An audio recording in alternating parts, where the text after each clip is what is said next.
So here we have the ESP LTD thin line TL-5 bass. I got it off Sweetwater, no sponsorship included there.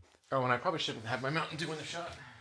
Product placement. Mainly for use with Living Loving Led, the tribute to Led Zeppelin band that I'm playing with, where I was needing an acoustic bass for some of these songs.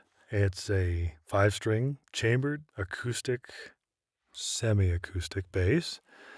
It's got a spruce top with mahogany body, mahogany set neck, roasted Jatoba fingerboard, 34-inch scale, 22 frets, Fishman Sonicore pickups, which are really nice with that TL band preamp, and Grover tuners. Overall, I really like the bass, including its minimalist design. It really feels nice. The Fishman TL3 preamp is pretty nice. It's your basic 3-band preamp. It's got a bass, mid, and treble, boost and cut. It's got a built-in tuner, which is pretty accurate. Obviously not as accurate as like a floor tuner is going to be, but it's pretty dang close. And of course the master volume. Sweepy, sweepy. The EQ knobs are very, very small, and it feels like I'm putting a lot of force trying to adjust them. And the volume knob is a little bit wiggly. I think that I'm going to have to get in there and tighten the pot down a little bit. Okay, and here's a few examples of the adjustments you can make with this preamp. For what I feel is more of an upright tone that the bass can get, set the bass EQ at about 75% and the mid and treble down to 15%, cutting it out almost. And play it up by the neck.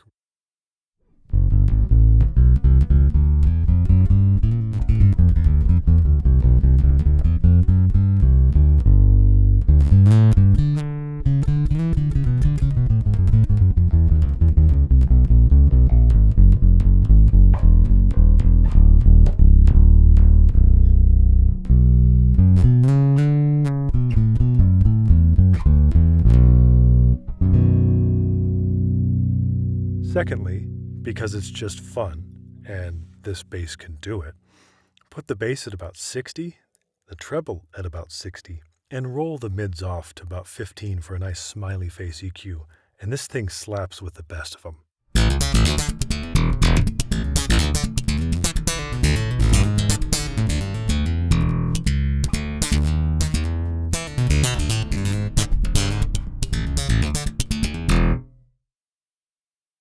Really, I think this bass sounds perfectly fine with all the EQ just flat.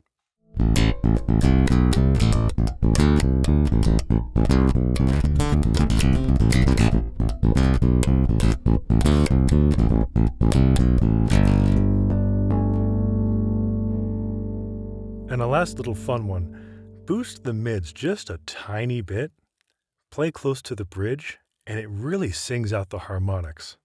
Almost gets a nice little Jocko burp in there as well.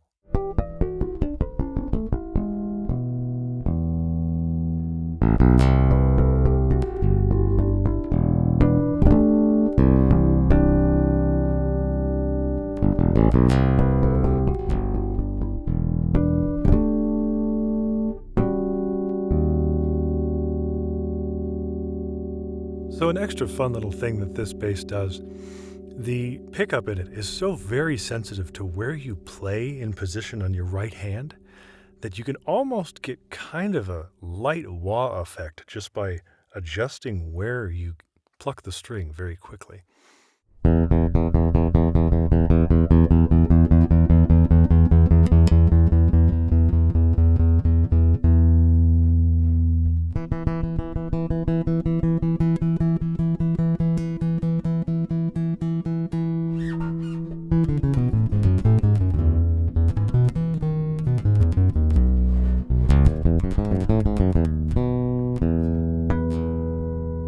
Another really nice feature is I have yet to get this bass to feed back, even hitting a note and holding it right in front of the speaker.